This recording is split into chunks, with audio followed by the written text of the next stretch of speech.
लोग राशन के चक्कर में ना पड़े। भ्रष्ट अधिकारियों कर्मचारियों के खिलाफ आवाज उठाना पड़ा। 14 करोड़ का बजट पास हुआ है। ये लड़कों के लिए शिक्षा, रोजगार और स्वास्थ्य की बात करें, उन लोगों की जीत हुई। एक बार 2.5 करोड़ का बजट पास हुआ। ये लोग बुलाए थे पूरा बलिया में, जिस वक्त बाढ़ आई थी, भाई मुझको लिवा के गया था वहाँ सिकंदरपुर में परसों पट्टी वगैरह का दौरा कराने।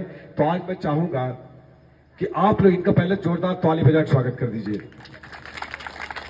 राहुल वर्मा जी का इस आजमगढ़ की धरती पर। मैं चाहूंगा भाई आप अपनी बात नौजवानों के लिए कुछ कहिए। धन्यवाद। सबसे पहले मैं मंच संचालक महोदय और अध्यक्ष महोदय और यहाँ उपस्थित जनता को, आजमगढ़ की जनता को मैं प्रणाम करता हूँ। और मैं यही कहना चाहता हूँ कि जब चुनाव का समय आता है तो ये जो नेता है, किसी पार्टी के हो, सांसद हो या विधायक हो, आते हैं वोट मांगते हैं तो एक ही बात कहते हैं कि हम गरीबों के लिए लड़ाई लड़ेंगे। लेकिन जब सांसद विधायक बन जाते हैं तो गरीबों के पास नहीं आते हैं। आखिरकार क्यों नहीं आते हैं?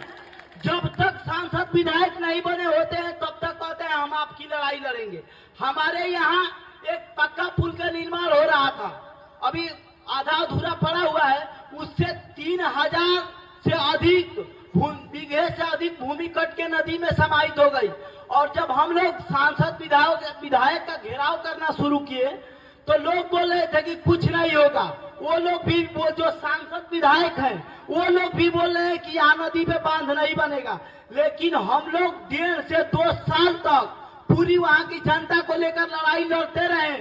सांसद से भी झड़प हुआ, विधायक से भी हुआ, डीएम कार्यालय पर धरना दिए और लास्ट में हम लोगों की जीत हुई। एक बार 2.5 करोड़ का बजट पास हुआ और इस बार जनता की लड़ाई रंग लाई है और 14 करोड़ का बजट पास हुआ है। तो हम लोगों की यही है कि हम लोग लड़ाई लड़ते रहे अपने हक के लिए, अपने अधिकार के लिए। और सबसे पहले आप लोग राशन के चक्कर में ना पड़े, अपने लड़कों के लिए शिक्षा, रोजगार और स्वास्थ्य की बात करें।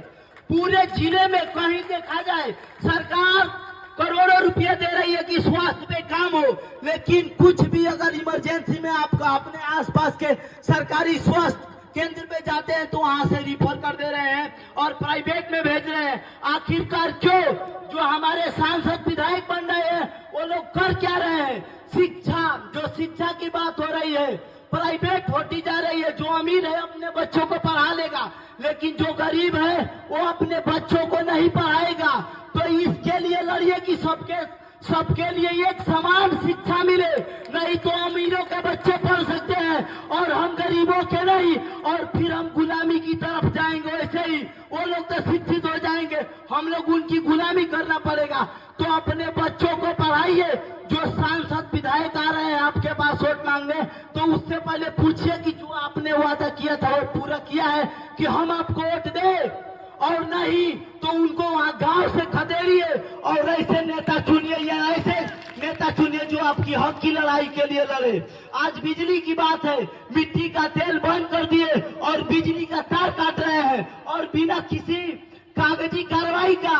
अगर आपका बिजली का तार काटना है तो ले जाएंगे जिला वकालत में ले जाए और पहले वहां से पास कराए, फिर हम लोगों के पास लिया कर हमारे बिजली के बिल काटे।